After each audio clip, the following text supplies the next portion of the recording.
Imagine owning a business, but the moment you walk in, you're treated like you don't belong. That's exactly what happened when this cafe owner went undercover. And what he found? It's worse than you think. David Thompson had poured his soul into his cafe. He wasn't just a business owner. He was a man who believed in community, in good food, in a space where everyone felt welcome. That's why he hired a diverse staff, trained them himself, and made sure the atmosphere reflected warmth. But lately, something felt off. It started with small things: black customers leaving bad reviews, complaints about rude service, whispers that some people weren't being treated the same as others. At first, David brushed it off. Maybe it was a misunderstanding. Maybe someone just had a bad day. But then, a longtime customer, a woman who had been coming for years, told him point blank, "You should see how they treat people when you're not around." David couldn't ignore it anymore. This was his cafe, his staff. If something like this was happening under his roof, he needed to know the truth. And there was only one way to find out. He wouldn't send a secret shopper. He wouldn't rely on security footage. No, he needed to see it with his own eyes. So, one morning, he left his suit at home, dressed in casual clothes, and walked into his own cafe, not as the owner, but as just another customer. What happened next would change everything. David stepped through the door of his own cafe, the familiar scent of roasted coffee filling the air. The morning rush had settled, leaving a handful of customers scattered across the space. The staff moved behind the counter, chatting as they prepared drinks. No one recognized him. He took a deep breath and stepped toward the register. A middle-aged white man with a stiff posture and a name tag that read Greg, manager, barely glanced at him. David cleared his throat. "Good morning. I'll take a black coffee, please." Greg's eyes flicked up, and something in his expression shifted. His polite, customer-friendly demeanor disappeared in an instant. "We're not serving right now," Greg said flatly. David frowned. "Your sign says open. You're making drinks for other people." He gestured toward a woman receiving her latte just a few feet away. Greg crossed his arms. "I said, we're not serving you right now." Silence. A few heads turned. The barista behind Greg, young, blonde, and visibly uncomfortable, stole a nervous glance at David before quickly looking away. David felt his pulse quicken. "Is there a reason for that?" Greg smirked. "Yeah, we have a certain standard here." His tone was calm, almost lazy, but his eyes held something colder. David's jaw tightened. "A standard?" Greg leaned on the counter. "I don't have to explain myself. Now, I suggest you leave." The cafe was dead quiet now. A black woman sitting by the window set her book down, watching closely. A young man near the entrance shifted uncomfortably. David wasn't shocked. He wasn't even angry yet. He was calculating. How many times had this happened before? How many customers had walked away, humiliated, because they didn't have the power to fight back? Greg exhaled impatiently. "Look, buddy, I don't want any trouble." David held his gaze. Neither do I. Greg smirked again, shaking his head. Then do yourself a favor and find somewhere else to get your coffee. David's fingers twitched. He could feel every eye in the cafe on him now. The air was thick with tension. All right, he thought. Let's see how far this goes.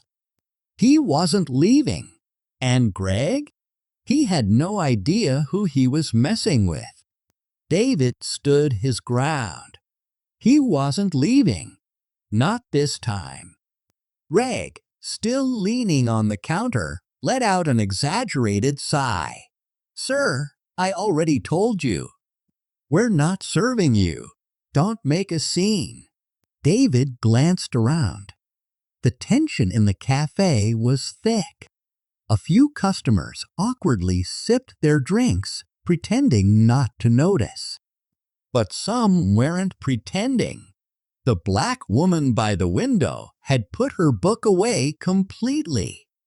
A young white couple near the pastry case exchanged nervous glances. The barista behind Greg looked downright mortified. David kept his voice steady. I just want a coffee. Greg's smirk widened. And I just want you to walk out that door. David felt his patience thinning. And if I don't? Greg straightened up, looking him over like he was sizing him up. Then I call security. David raised an eyebrow. Security? In my own cafe? Before he could respond, a voice broke the standoff. I can take his order.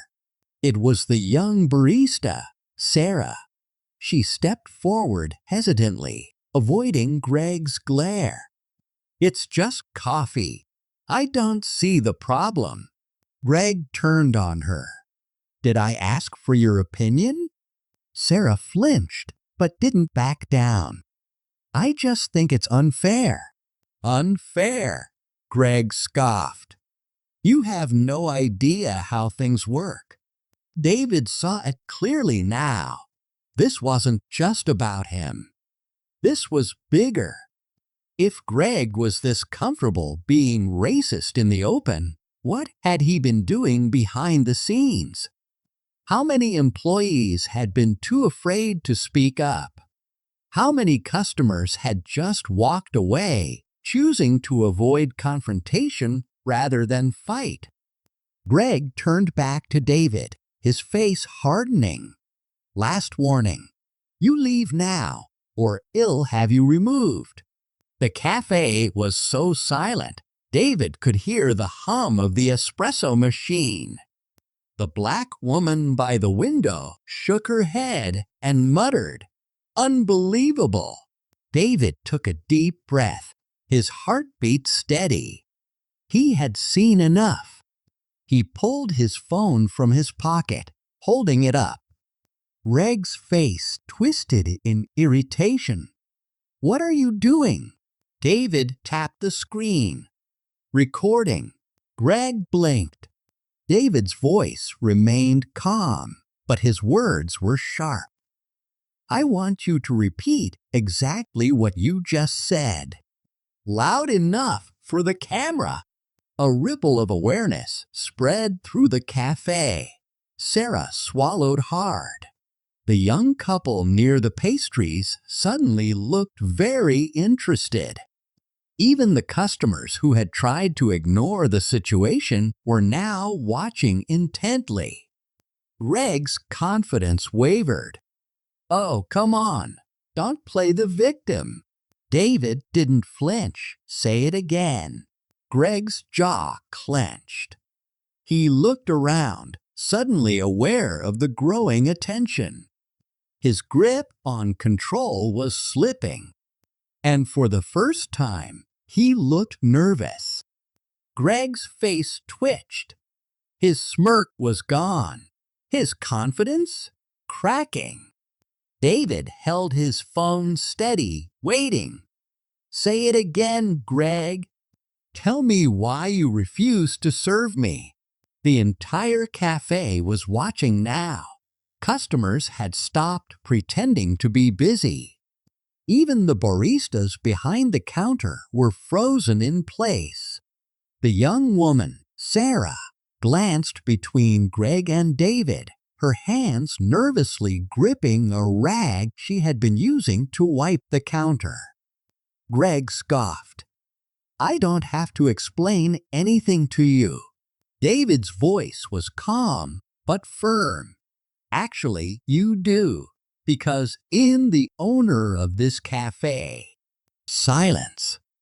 Greg blinked. His mouth opened, then shut. Someone in the cafe let out a quiet gasp. Sarah's eyes widened in shock. The black woman by the window raised an eyebrow, waiting to see what would happen next. Greg shook his head, letting out a dry, forced laugh. Nice try. He glanced around, as if expecting the other employees to back him up, but no one moved. David slipped his phone into his pocket and pulled out his wallet. He flipped it open and laid a sleek black business card on the counter. David Thompson, founder and owner, Thompson Cafe Group. Greg stared at it like it was a bomb. David crossed his arms. Now, let's talk about that standard you mentioned earlier. Greg took a step back. His mouth moved, searching for a response, but nothing came out. The confidence, the arrogance, it had all drained from his face. Sarah covered her mouth, clearly fighting back a reaction. The black woman at the window? She smirked. Greg's voice was suddenly quieter. I didn't know. David tilted his head. Didn't know what, Greg? That I was the owner? Or that you were discriminating against black customers? Greg swallowed. His hands twitched at his sides. It's not like that. David leaned forward slightly. Then tell me, what is it like? Greg had no answer. Sarah cleared her throat. He does this all the time, she said, almost in a whisper. Customers, staff, I've seen it. Greg spun toward her. Shut your mouth. David's voice cut through the air. No, Greg, you shut your mouth. Another ripple of silence. Then the black woman at the window clapped. Once, then twice. A few others joined in. Greg's face turned red. He turned on his heel and stormed toward the back. David didn't stop him. He had already lost. Greg shoved open the door to the back room, disappearing without another word. The cafe was dead silent, but the energy in the air had shifted. People weren't just watching anymore. They were feeling it. David let out a slow breath, his gaze sweeping the room.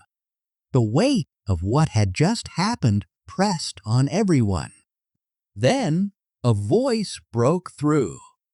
I knew something was off. The black woman by the window muttered, shaking her head. This place felt different lately. Sarah, still gripping the rag in her hands, looked up at David. I'm sorry. I should have spoken up sooner. David studied her for a moment. She was young, but she had guts. You did today? He said simply. A small, relieved smile flickered across her face. The cafe doors swung open, and two security guards stepped inside, glancing around in confusion. They were the ones Greg had likely called before things unraveled. One of them spotted David. Sir, is there a problem here? David chuckled, shaking his head. Not anymore. The guards exchanged looks before nodding and walking right back out. A slow clap started again, this time louder. More people joined, and a few customers even raised their coffee cups in a quiet salute. David didn't need to say anything. The message was clear. Reg was gone. And change? It had just begun. David stepped behind the counter, looking at the employees, really looking at them. Some were relieved, some were uncertain, but one thing was clear. The silence Greg had ruled with was gone. He turned to Sarah. How long has this been happening? She hesitated. A while. He made sure you were never around when it did. David nodded. He had trusted the wrong person, and his customers had suffered for it. That would never happen again. He glanced toward the cafe floor. The black woman at the window gave him a knowing look and a small nod before returning to her book. David exhaled, then faced his team. This cafe stands for everyone that want change again. No one argued. As David grabbed an apron and stepped behind the espresso machine, the cafe doors opened. A new customer walked in. This time, they'd be served the right way. Racism thrives in silence, but exposing it forces change. When people speak up, whether it's a customer, an employee, or an owner, things shift. Prejudice hides in everyday places, but so does power. The lesson? Never assume injustice isn't happening. And when you see it, do something. Want more real stories like this? Hit subscribe and watch the next video.